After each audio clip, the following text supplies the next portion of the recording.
biblioteca e dicer, pois quero ler o último libro que se lleou. Sí, esta trilogía famosa do sueco, o Larson, pois quero ler esa trilogía, quero lela en portugués e non en castellano. Poder facer iso. E difundir o software brasileiro e portugués, en lugar de estar pagando millonadas a Microsoft. Que gañamos con isto? Un equilibrio. Quer dizer, hoxe en día, na Galiza, a presenza do castellano é espectacular. E a presenza do galego é moito menor. Con isto conseguiríamos equilibrar un pouco. Sería somar. Sería, eu gaño, tú gañas. Gañamos todos. Ok, a nivel formal, a nivel de lingua a lingua. Ok, o ensino do portugués como segunda lingua estranxeira, no ensino obrigatorio, e tratar conteúdos de portugués na programación de lingua galega. Quer dizer, conseguir que un rapaz que pasa polo ensino obrigatorio saia do ensino sabendo que pode ler un texto en portugués. E cando saí, eu non sabía. Quantos dos que están aquí, cando tiñan 18 anos, sabían que podían ler un libro en portugués? Podían levantar a mão, por favor? Quantos tiveron un profesor que lles explicase que podes ler un libro en portugués? 4. É un pouco patético, porque podedes. Que dice, de facto, todo isto está en portugués.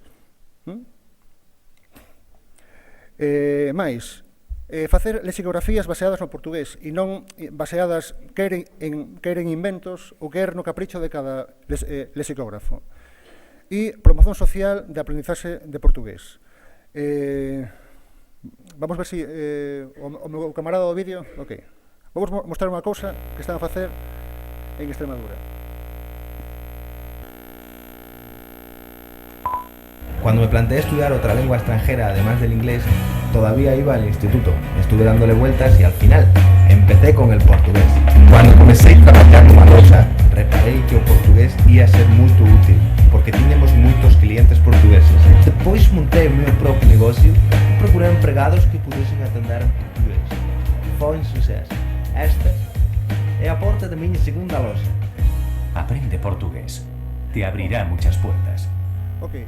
Non se escuta moito ben, mas o que acabades de ver é unha política institucional da Xunta de Extremadura para promover o portugués. Quer dizer, a Xunta de Extremadura está investindo diñeiro para que os extremeños estuden portugués. O que é interesante é que este actor que estai falando fala fatal o portugués. Eu son profesor de portugués, fala o portugués de Portugal, fala bastante mal. Mas o interesante é que na Galiza sería infinitamente máis fácil de facer do que en Extremadura. Moito máis fácil. Mas que eu saiba, na Galiza non se fai ou nada ou quase nada. Entón iso, el portugués te abrirá muchas puertas. Extremadura.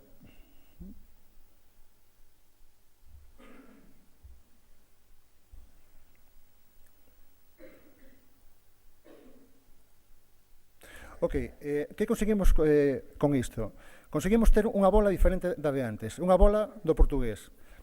A nivel práctico conseguimos, por exemplo, que se queremos dicir lulas, temos outra bola que nos reforza o lulas.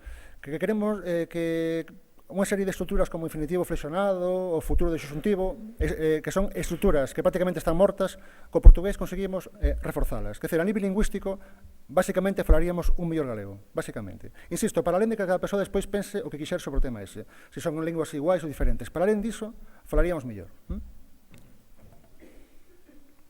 Despois, a nivel de identidade e sistemas culturais, promover organizacións de ámbito galego-portugués e lusófono, literatura, ciencia, universidade, integrar voces portuguesas e brasileiras nos máis media galegos. Quer dizer, por que non existe, por exemplo, na TVG un programa onde saia falando durante media hora unha persoa de Brasil e unha persoa de Portugal?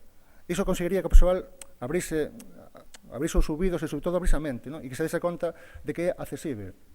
Se vocês quiserem, eu posso falar agora com sotaque do Brasil, e vocês iam perceber que iam perceber tudo. Quer dizer, eu posso falar mais rápido, mais lento, mas vocês iam perceber.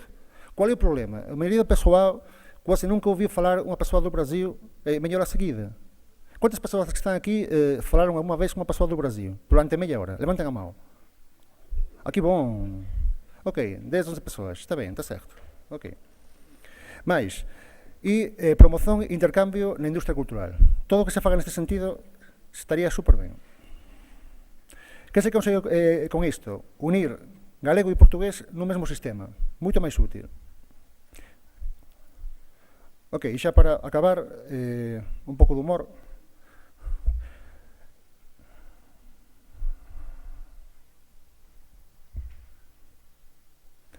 Bom, pois iso, hai que sair por Valencia do Miño ou por Río de Xaneiro. Hoxe en día é moito mellor aínda. E, bon, eu confío en ter sido ameno e non deixar o persoal dormido, ok? Xa está.